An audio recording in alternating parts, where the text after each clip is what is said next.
Okay, welcome to the sad but true guitar tutorial. Rather how to get the tone, or at least my way of getting the tone. This is my second time recording this, so let's hope it goes well. So let's start off with the guitar tracks. Pretty easy. Let's just solo this one. Okay, so let's just start off with this guitar. I'm just gonna solo this one guitar track, and we'll start with the noise suppressor. So I have the noise suppressor, not all the way cut down. I have a bit of that noise coming through because the sad but true guitar really does have like a lot of that noise in the background, like after the guitars stop, if that makes sense. So after it goes like chug, chug, chug, you have like that noise trail. It's really good to have, a bit of that, natural, quote unquote, natural feedback coming through. Of the suppression all the way turned down, of the gather up, because it sounds better from my testing. Just trust me on that. I don't know how to explain what that knob does, but it just sounds better turned almost all the way to the right.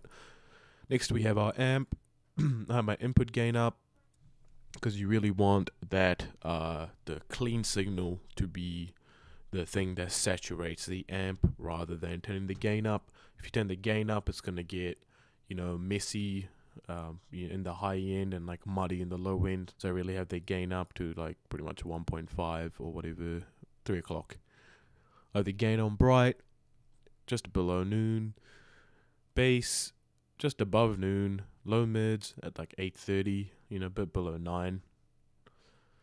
Then the high mids up about like 1:30 or like just above 1. And then the treble is around the same as the high mid, just turned down. The shaping knob is on the turned down.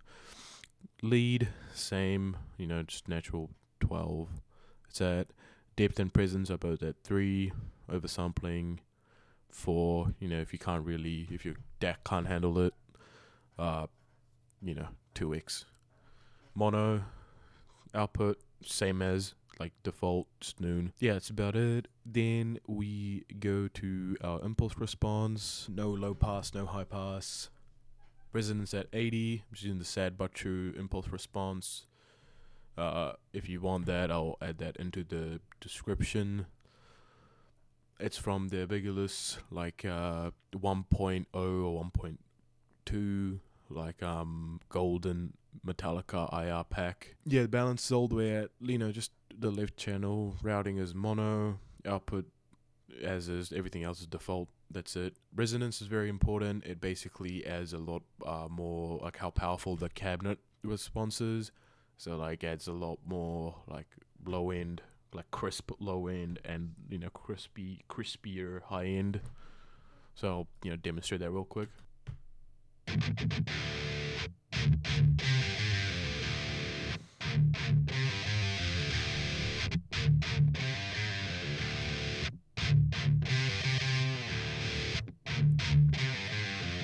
So yeah, it's pretty important to have that up a bit. I find the sweet spot for my guitars. I have a EMG 81 on the bridge, and just a standard Epiphone like 1984 reissue Explorer. So they're quite like flat sounding to begin with. So I have a lot more leeway in this kind of shit.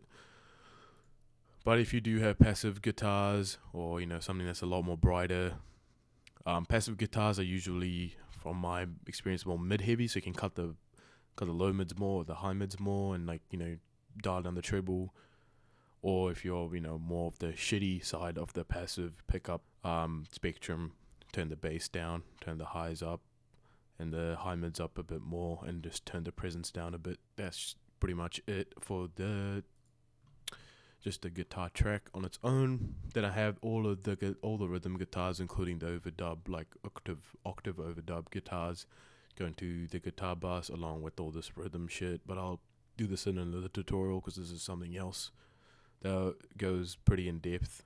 Now here are all the guitars, all the rhythm guitars that sound that are on the track. So I got like 8 of them, plus this one bit, because I couldn't find a way to pan it the way I wanted. It's just another lift guitar, but just panned in the middle. It's weird. Just if you want to follow my panning, go for it. If you want to do it by ear, also go for it. doesn't really matter. But yeah, this is how the guitars sound like after just adding those 3 plugins to each of the guitar tracks.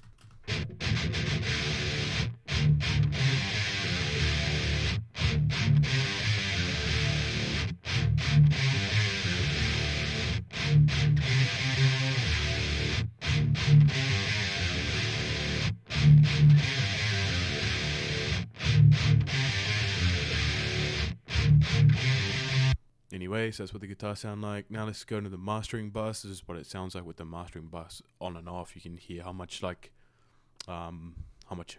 EQing and effects you need to get the sound.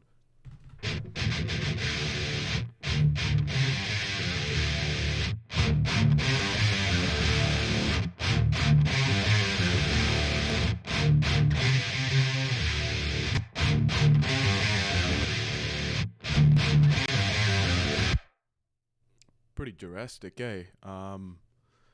So let's start off pretty easy. Got a EQ.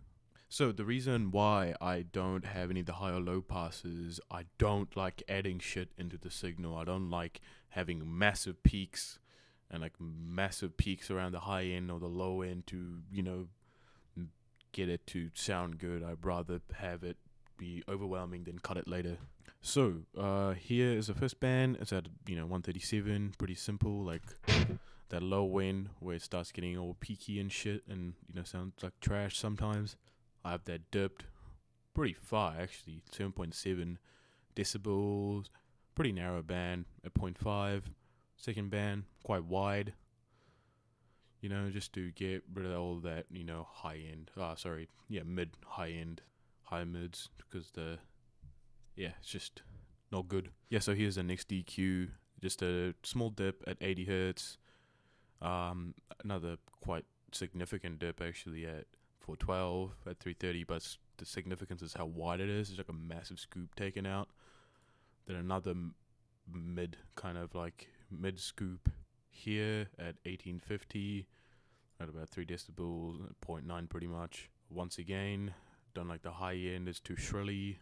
After cutting everything from there and here, this area tended to stand out. Next, I have a old school reverb, one of the OG like free guitar reverb plugins, or just plugins in general. Old as fuck, still good. Use this because I want to keep this tutorial mostly free, or like very minimal amount of money you need to spend or pirate. So yeah, here's a dry muted, so you can just hear the wet sound of the reverb. Like I said before, the Sad But True sound has a lot of that roomy sound into it, so this is just another way of baking that in artificially. So it's just pretty simple. Just fuck around with the reverb as much as you want. These are my settings. There's nothing happening in the back or whatever, so yeah, all good. Then because I'm lazy, I could not be bothered learning how to use Re-Xcomp because I used FabFilter Pro MB. Because I'm lazy, I didn't really want to learn like the Reaper multiband compressor, so I just used a preset. I mean, I use FabFilter way more. I mean, I could have done the same thing on there pretty easy. So yeah, so I just used the hardness remover. That's it. Don't do anything else. And this is what it sounds like on and off.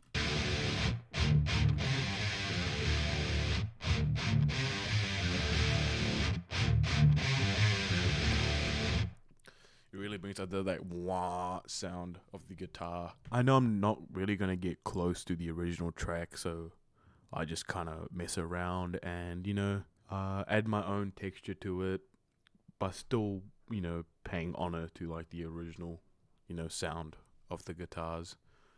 Then I just used the good old M compressor from Meldo Production. These are my settings. Just a softer knee because I don't want the audio to like dip too hard. Threshold pretty low, but you can mess around with the threshold depending on like your signal volume level. But yeah, the ratio is pretty far down. The release is quite quick. Attack is quick. Just output gain a lot then, because when I go into here, this is the next compressor. Don't worry about this bit. Let's just like make the high end move a bit. But this is very important, the low end. So this is what it sounds like, just a low end, like, soloed without the actual compression going on.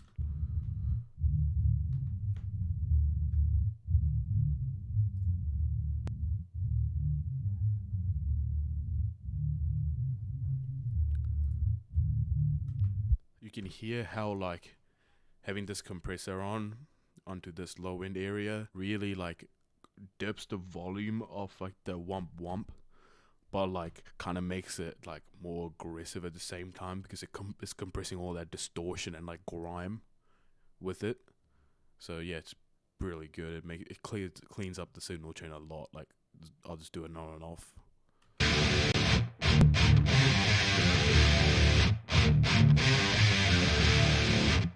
Pretty good, I think. So yeah, this just cleans up the signal chain a lot, and that's pretty much it for the whole rhythm track. Let's just get to the overdubs real quick. So I just used my 8 string down tuned, the lower string at D, but like an octave below. So just to get that dunk dunk dunk sound. You can also just record a dry track at D standard, do the same thing, then just pitch shift it down, render it, then add all your guitars and stuff onto it afterwards. Doesn't really matter again, as long as you get that like it's just a fat like wobbly low end sound. It's like the only part of this tone that's actually like wobbly, and it's just buried in the track anyway, so it doesn't really matter. But yeah, here's what it sounds like. Same signal path again, noise suppressor, a bit of an EQ because my 8 string guitar pickups are quite trash, so I need to boost that like pluck sound a lot. This is what it sounds like.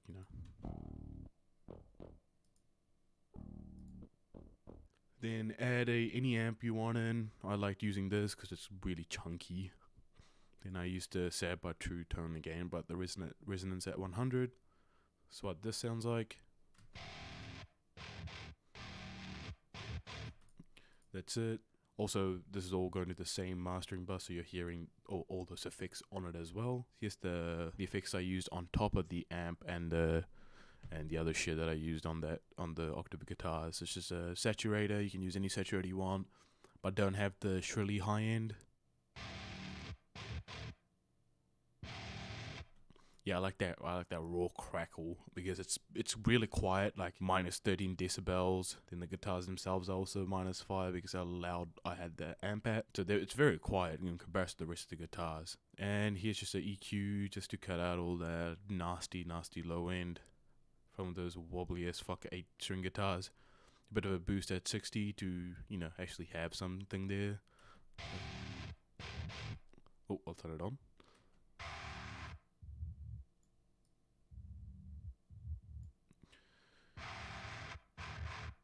Then a bit of that mid end, because mids aren't bad, they're just inconvenient sometimes. And this is what the guitar track sounds like with octave guitars.